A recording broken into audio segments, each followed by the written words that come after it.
In the chapter entitled Gods and Heroes of the European West, Campbell provides us with his interpretation of the meanings of Homer's works, the Iliad and the Odyssey. He has the following to say about the Iliad. The patron god of the Iliad is Apollo, the god of the light world and of the excellence of heroes. Death on the plane of vision of that work is the end. There is nothing awesome, wondrous, or of power beyond the veil of death, but only twittering helpless shades. And the tragic sense of that work lies precisely in its deep joy of life's beauty and excellence, the noble loveliness of fair women, the real worth of manly men, yet it recognizes the terminal fact, thereby that the end is all ashes. Page 162. Campbell contrasts this with his interpretation of the tale of the Odyssey. In the Odyssey, on the other hand, the patron god of Odysseus's voyage is the trickster Hermes, who guides souls to the underworld, the patron also of rebirth, and the lord of the knowledges beyond death, which may be known to his initiates even in life. He is the god associated with the caduceus, the two serpents intertwined, and he is the male traditionally associated with the triad of goddesses of destiny Aphrodite, Hera, and Athene who, in the great legend, caused the Trojan War. Page 162.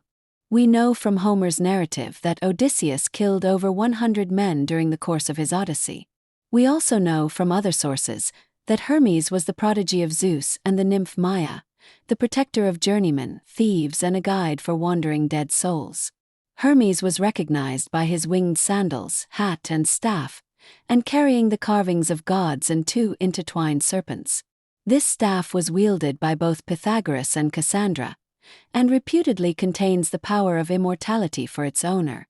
The consciousness of Aletheia is reputed to have been embedded in the staff with memories of the secrets of Atlantis, which were eventually divulged to Cassandra, partly through a hallucinated reincarnation. The Odyssey is a journey in search of Aletheia, the source of the mystery of humanity. Dike is only present in the form of lex talionis. Revenge thyself. Arete follows this latter divine imperative rather than its philosophical essence, which demands the presence of the golden mean principle, archi, that guides one to do the right thing in the right way at the right time. The form of Aletheia is also modified by its entrenchment in the matrix of Sush, Logos, Episteme, and Eudaimonia. Prior to the philosophical revolution begun with Socrates, Plato, and Aristotle, we experienced a democratic revolution began by Pericles, who perhaps set the stage for all political philosophy in the future. Campbell quotes Pericles' famous essence specification of democracy. Our form of government does not enter into rivalry with the institution of others. The Persian Wars and the Peloponnesian War were fought essentially over the democratic lifestyle which, although wishing to live in peace with others, was nevertheless prepared to fight ferociously to defend a state where men obey the law and are otherwise free to live as they wish. This democratic legal state provided the stability necessary for leisure time pursuits such as religion, poetry, and philosophy. Democratically inspired Athens then produced three of the greatest philosophers, Socrates, Plato, Aristotle, in a relatively short period of time, for 70 BC to 322 BC, all sharing that sanctified relation of teacher-pupil. Socrates was the teacher of Plato, and Plato was the teacher of Aristotle. We would have to wait a myriad of centuries until the Renaissance for a reawakening of the slumbering ancient Greek spirit and its love of wisdom and freedom in all its theoretical, practical, and productive forms. There is no doubt that Aristotle's conviction that the forms, archi, are to be found in the external world if one knew how to think about this world. His grasp of the importance of experimentation, dissecting animals, and observation in relation to all forms of sush laid the foundations for Darwinian biological science, Newtonian and Kantian science, and Freudian psychoanalysis. One can indeed argue that Aristotelian hylomorphism is largely assumed in the philosophy of Kant, which embraces both empirical realism and critical idealism. Kantian critical philosophy is a philosophy of freedom as an idea of reason. Kant is not plagued by medieval theoretical difficulties of proving the existence of God, preferring as he did to postulate a practical reason to believe in God, a practical reason based on the premise of a good will striving to live a good-spirited, flourishing life. Hylomorphism and critical philosophy is committed to the matrix of values which includes that of arete which Pericles embraced in his political philosophy. We do not copy our neighbors but are an example to them. It is true that we are called a democracy, for the administration is in the hands of the many and not of the few. But while the law secures equal justice to all alike in their private disputes, the claim of excellence is also recognized. And when a citizen is in any way distinguished, he is preferred to the public service, not as a matter of privilege but as the reward for merit. Neither is poverty a bar, but a man may benefit his country whatever the obscurity of his condition. There is no exclusiveness in our public life, and in our private intercourse we are not suspicious of one another, nor angry with our neighbor if he does what he likes. In doing good again we are unlike others, we make our friends by conferring not by receiving favors. Now he who confers a favor is the firmer friend, because he would fain by kindness keep alive the memory of an obligation. But the recipient is colder in his feelings because he knows that he, in requiring another's generosity, he will not be winning gratitude but only paying a debt. We do good to our neighbors not upon calculation of interest, but in the confidence of freedom and in a frank and fearless spirit. Thucydides. Peloponnesian War II, 37-40. Translated Jowett B., The Greeks, then, were very dissimilar to the Persian servants of the gods and self-proclaimed tyrants. Campbell points out in this context that the Greeks were proud of having defeated the Persians 4 times, and also of having found the best way for human sush to live. Page 179. One issue of importance for democracy was the fact that during the era of Pericles and forward, only males could participate in affairs of state. Pericles, however, rebuilt the agora and encouraged a number of poets, playwrights, and philosophers to fill Athens with their reflections. Thucydides claims that after the death of Pericles from the plague that devastated Athens, the generals and rulers thereafter made a chain of unfortunate bad decisions which eventually led to the loss of the Peloponnesian War. The time of Pericles was a time for challenging absolute ideals and dogmas, whether they be theoretical or practical.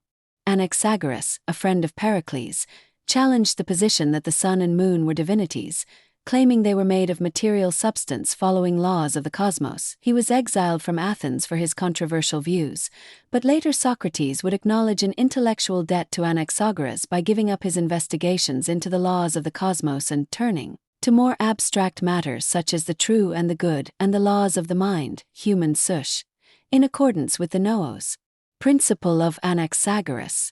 Aristotle importantly differentiated further this view of the world by giving us an account of human sush, a view which produced the essence-specifying definition of man as a rational animal capable of discourse. Anaxagoras continued the philosophical journey begun by Heraclitus and Parmenides, a journey that sought not to placate imagined divinities, but rather sought the truth in the spirit of aletheia, however uncomfortable the results of such philosophical investigations might be. Socrates, Plato, and Aristotle would also embark on these investigations, forming a unique trio of thinkers bound by a teacher-pupil relation, in marked contrast to the trio of Kant, Hegel, and Marx who sought to differentiate themselves from their predecessors. Kant was of course philosophizing in the spirit of the Enlightenment, which was inspired by the spirit of ancient Greece, both culturally and philosophically. Kant distinguished himself because of his historical insight and also because he provided us with an elaboration upon Aristotelian hylomorphism, which could then be used by Freud in the spirit of Anaxagoras. Neither Hegel nor Marx claimed to be Enlightenment thinkers in the sense referred to above. Dialectical thinking, of course, has a history that takes us back to Heraclitus, but dialectical reasoning leaves us with major oppositions between science and philosophy, philosophy and religion, science and art, etc., which had previously been integrated in the thought of Aristotle and Kant in the spirit of Parmenides and Plato. An important background influence on ancient Greek culture was that of the Orphic mythology that manifested itself in cultural rites, as well as more spiritual activities such as song and lyre playing, which distracted believers from the more bloody activities of sacrifice. These more spiritual activities certainly influenced Pythagoras, who, Campbell claims, was an Orphic follower as well as a thinker who believed that numbers could be heard in music, e.g. the ratios 2-1, 3-2, and 4-3. Pythagoras also believed that numbers are present in the music of the spheres, and knowledge of these numbers was important to leading a satisfying life. The Persian prophet, Zoroaster, is discussed in the chapter entitled Gods and Heroes of the Levant. Oriental mythology/religion, Campbell claims, stands in contrast to Occidental mythology because in the case of the former, no attempt was ever made to bring into play in the religious field any principle of world reform or renovation. Page 190. Zoroaster's mythical project builds upon the assumption that the world is not corrupt by design, but rather had become so by a series of accidents connected to the activities of the human will. According to Zoroaster, what had been caused by the human will could be remedied by the human will under the condition of an engagement in the world which Oriental thinkers thought to be egoistic. Zoroaster's teachings included appeals to the archangels of good mind and righteous order. Page 192. These forces engage with the powers of evil mind and false appearance, e.g. cowardice, hypocrisy, misery, and extinction. Campbell claims that these beneficent and malevolent powers were subsequently transformed into the Christian orders of angels and devils. He argues that it is here where the ideas of free will and decision are born that would re-emerge at different periods of clerical history. Such a position required, too, a further appeal to a day of judgment, in which these so-called free actions and decisions will be judged by the will and logos of the divine power. Good mind and righteous order are related to thought, word, and deed, and it is these that will be judged. Page 196. These are the means which enable us to find our way to the kingdom of the divine along the road of Zoroaster. The evil, false form of life leads to a different destination, described as follows. I saw the greedy jaws of hell, the most frightful pit, descending in a very narrow, fearful crevice and in darkness so murky that I was forced to feel my way, amid such a stench that all whose nose inhaled that air, struggled, staggered, and fell, and in such confinement that existence seemed impossible. Page 198. We can see clearly here the work of the sensations, emotions, and the imagination in contrast to the more abstract appeals to principles of good we find in Greek philosophy. The imagination has a bipolar capacity to picture concrete opposites.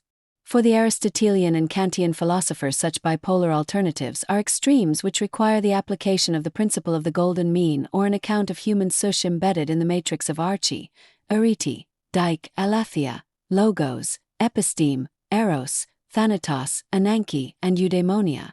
The above mythical operation of the imagination elaborated upon a vision of Arda Viruf, a vision that was adopted and transcribed and more vividly described by Dante, page 199.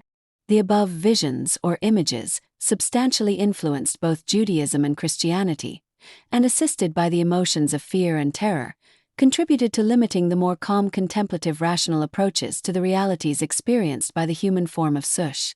Zoroaster may well have been a hero of the Levant, but a prophet is not a philosopher. And however wide his appeal may have been during his time, the days of this kind of hero were numbered.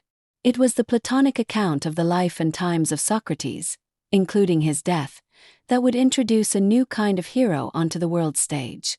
Socrates believed in the examined life as did Plato, but it was Aristotle's broad panoramic view of philosophy and human sush that settled the matter in favor of the philosopher.